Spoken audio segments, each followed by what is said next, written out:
د جناب نبی کریم علیه الصلاۃ والسلام مبارک یو صحابي دی عبد الله ابن عمر رضی الله تعالی عنہ. دغه عبد الله رضی الله تعالی عنہ چې د جناب نبی کریم علیه الصلاۃ والسلام مبارک احادیث مبارکه لیکل، دغه عبد الله رضی الله عنه ته پلار وعده کو ورځ تیر شوه، دا حضرت عمر رضی الله عنه د خپل انګور خواته رااله حال احوال معلومي. دا یو تعلیم او درس دی. او دا خپل انګور ته وای چې بچي عبد الله څنګه دی، تاسو عمر تیری، عمر څنګه تیریږي؟ هغه انګور ورته وای چې عبد الله رضی الله تعالی عنہ انتهائی نیک انسان دی، ډېر ښه انسان دی. وای څنګه؟ نو وای داسې چې د ورځې روزي او د شپې په مصلی ولاړی، نو ورځین په عبادت کې دا او د شپې ټول شپه په عبادتو کې مشغولې. انتهائی نیک انسان دی، عبادت گزار انسان دی، او واقعي دا ګران کار دی.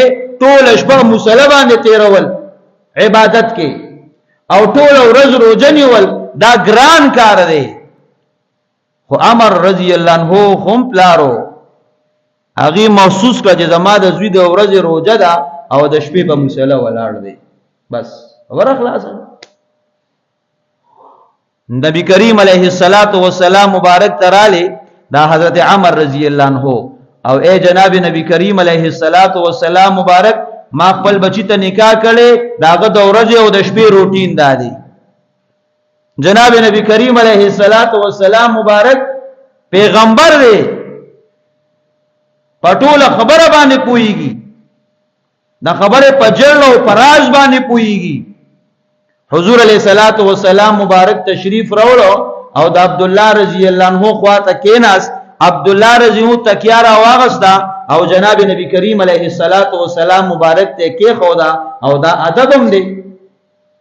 حضور علیہ الصلوۃ والسلام مبارک تکیا را واغستا او داغه د خپل پمینس کې خودا، د دوانو پمینس کې خودا او دای وته د خفغان اظهار کو چې تر سره خواته مکینا تکیه په منس کې خودا. او بیا عبد الله رضی الله عنه ته وی اے عبد الله رضی الله عنه ان لنفسك عليك حقا ان لزوجك عليك حقا ان لزوجك عليك حقا. استاد خپل ځان پتا باندې حق دی، استاد خپل بیبي پتا باندې حق دی، او استاد بن ما پتا باندې حق دی. دا هر چا حق او پیجناو داغه د حقونو ادایګیو کا. ساټول ورځ روزه نیول جناب نبی کریم علیه الصلاۃ والسلام مبارک داغه د پاره معمول مقرر کو چې ستا ډیر وس پر روزه باندې دی طاقت لري. نو بیا صوم داودی د داود علیہ السلام په طرز روزه نیسا، یو ورځ روزه بل ورځ افطار، بل ورځ روزه بل ورځ افطار، یو ورځ روزه نیول یو ورځ چټي کول، دا سی روزي نیسا. دا وی د روزو ترتیب شو. د شپې د آرام ټیم دی، نوې د شپې په دریم حصہ دا مکمل د عبادت د پاره او دا لومبنه دوی سي دا مکمل د آرام د پاره. دی عبد الله ابن عمر رضی الله عنه بار بار اصرار کو چې دین زیات زو وس او طاقت لرم. جناب نبی کریم علیه الصلاۃ والسلام مبارک منع کو او دا منع کو یې ولی دا شفقت دی. دا په دې امت باندې خپکیدل دي چې دی په زیات مشقت کې پرې نوځي. اغه عبد الله ابن عمر رضی الله عنه چې کله اغه ضعیف العمره ته ورسېدو، بوډاتوب ته ورسېدو، نو بیا هم دغه معمول قائم ساتلو.